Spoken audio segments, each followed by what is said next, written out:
అందరికీ నమస్కారం.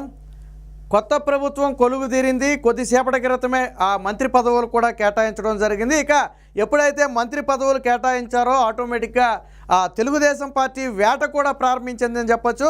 గత ప్రభుత్వంలో ఏదైతే అవినీతి అక్రమాలకు పాల్పడిన మంత్రులు కానివ్వండి, అధికారులు కానివ్వండి ఉన్నారో వారందరి మీద కూడా వేటు వేయటానికి, అలాగే అవినీతి మొత్తాన్ని కూడా బయటపెట్టి అవసరమైతే కటకటాల వెనక్కి పంపడానికైతే పూనుకున్నట్టుగా తెలుస్తుంది. తాజాగా రోజా మనకు తెలుసు, ఆవిడ మంత్రిగా కంటే కూడా నోటి దూల ద్వారానే ప్రజలందరికీ ఎక్కువగా పరిచయం.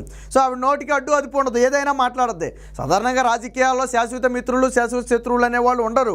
కానీ నోరు అనేది అదుపులోకి పెట్టుకోకపోతే అందరూ శత్రువులే తప్ప మిత్రులు అనేవాళ్ళు ఎవరు ఉండరు. సో రోజాని వైసీపీ నేతలు చీకొట్టే పరిస్థితి, ఎందుకంటే అంత దారుణమైన మాటలు గతంలో చంద్రబాబు నాయుడు మాట్లాడిన పరిస్థితి.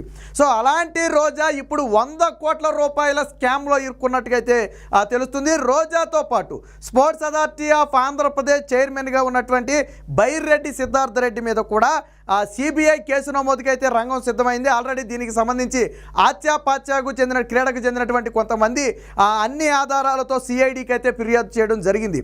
సో అసలు స్కామ్ ఏంటి, దీని కథ ఏంటనేది మనం ఒకసారి పరిశీలిస్తే, ఎన్నికలకు కొద్ది రోజుల ముందు క్రీడా శాఖ అలాగే శాప్ ఆధ్వర్యంలో ఆడుదాం ఆంధ్ర అని ఒక కార్యక్రమాన్ని నిర్వహించారు. సో కార్యక్రమం మంచిదే, క్రీడాకారులను వెలికితీయాలి, అలాగే క్రీడలు నిర్వహించడం అనేది సమాజానికి మంచిదే, మనం కాదనొద్దు.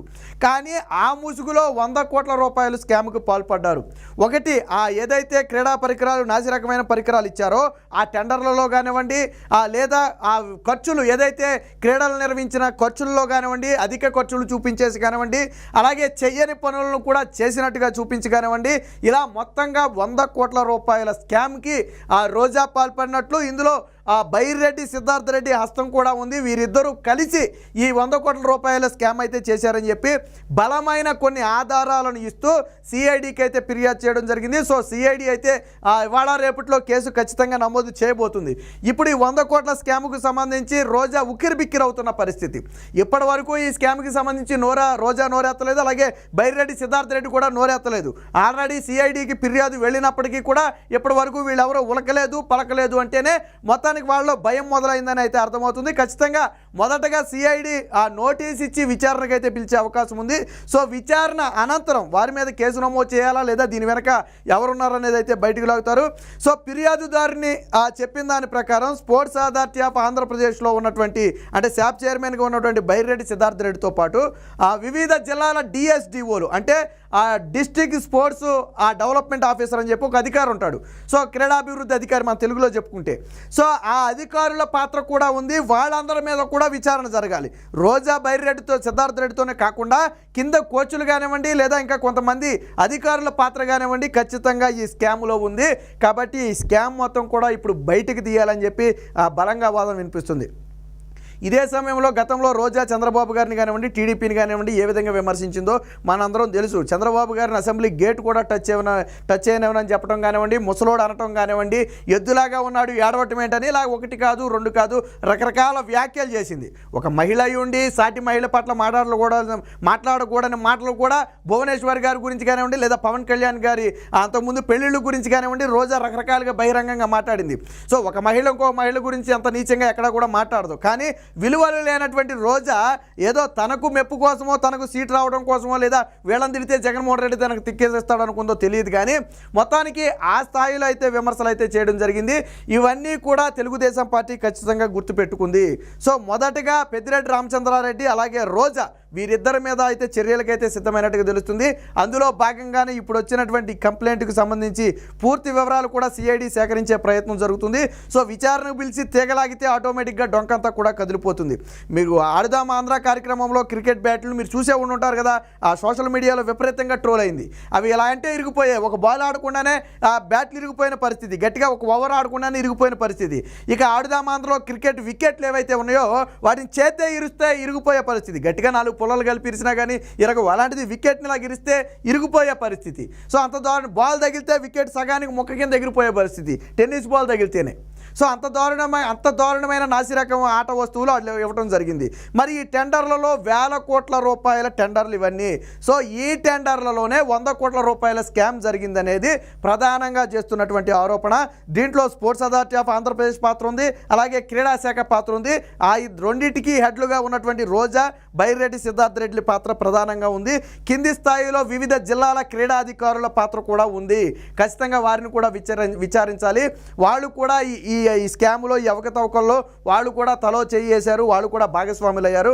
కాబట్టి వారి పాత్ర కూడా ఉందని చెప్పి స్పష్టంగా చెప్పడం జరిగింది. వాస్తవానికి మనం కొబ్బరి మూట పెట్టి ఆడినా కానీ అది వెంటనే విరగదు కదా.